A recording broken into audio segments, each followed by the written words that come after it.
Hello and welcome back. So here in this video, quickly we want to make some changes. I just realized it's going to be better that way if we make the changes now, and the changes will just simply be related to this interfaces folder. So right here, I don't want to have this interfaces folder. Instead, I want to have all of this interfaces file to be in the root, that is in this source folder.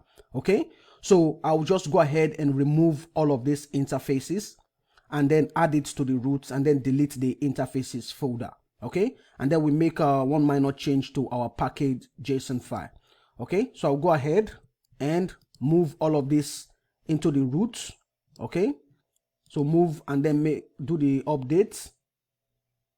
Okay, should update, and then it will automatically update the index.ts file. Yes, so automatically once I make a change, VS Code will update the index.ts file. Okay, you can see where we have the exports. Okay, they have been updated. So then I would delete this. I don't need the interfaces folder. I think it makes more sense to just have all of them here in the root. Okay, and remember we have a script. We have the build package. This is just used when we build to copy the package JSON file and then move it into the build folder.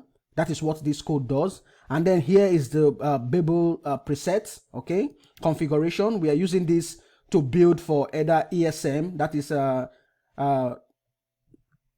ES modules, and ES5. Okay, so that is what this Babel preset does. And one other thing that we want to do is, if we go to package JSON, here we have these configurations right here. And if I scroll down, probably for yours it might be the change might already have been implemented. Okay, maybe you don't need to worry about it, but you can go ahead and move the folder or the files out of the interfaces folder and move it to the root of the source.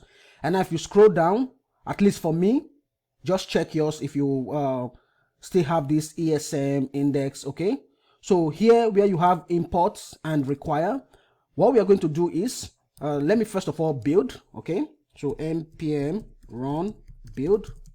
I'm still going to be using the same build command, and it's going to create the build folder. Okay, so the build is complete, and then if I go to the build folder, you should see we have the CJS. This is for ES5. This is for ES module, and then we have the source folder. Okay, and here we are exporting the content from the ESM folder. But if you check ESM right here, you can see that interface is empty. Okay, and we don't have a mapping file. Okay, so we want to be able to have our mapping file, that is the .d.ts file, okay, for TypeScript. So what I'm going to do is I will not export this ESM, because if we export it this way and then we want to import, it will always try to import from this ESM folder, because that is what we are setting as the export. So instead, I will replace this. I'm going to export from the source folder. Okay, so I'll say /src, and I want to export the index.js file. Okay, so this is the file I want to export from the source, not from ESM or from CJS. Okay, CJS is for ES5, and then ESM is for the module type. Okay, ES 2015 and above. And require, I will set this to source as well. Okay, so make the changes here. We have the file, we want to have the build and the source. Okay, and make sure you have your types. Make sure you have these types. This is the type file, because if we don't have these types, then we might have difficulties importing the type files, most especially for the interfaces. Okay, so for you, maybe this already exists the way I just made the changes to, or if not, make the required changes, then go ahead and push. Okay, make sure before you push, make sure you update your version. You can see I've been testing and then I've updated the version. So these changes, I'm going to update my version. Okay, make sure you update your version number. Okay, so go ahead and make those changes, and also push your code to the repo so that it will be built by GitHub Actions.